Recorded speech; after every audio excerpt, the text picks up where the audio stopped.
Budget जो है 23-24 union council wise अशात की जाए, इसकी बात रही कि ट्रांसपेरेंसी लाई जाए।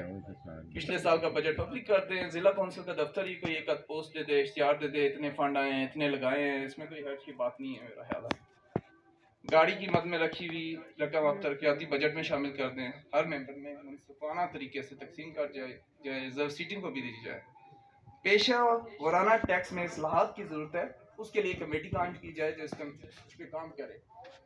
गरीबों पे टैक्स की छूट और अमीरों पे टैक्स, ये उस कमेटी का मंशूर होना चाहिए और उसके तहत आप जिला कौंसिल को अपने पाँव पे खड़े होने के मंसूबे जारी करें।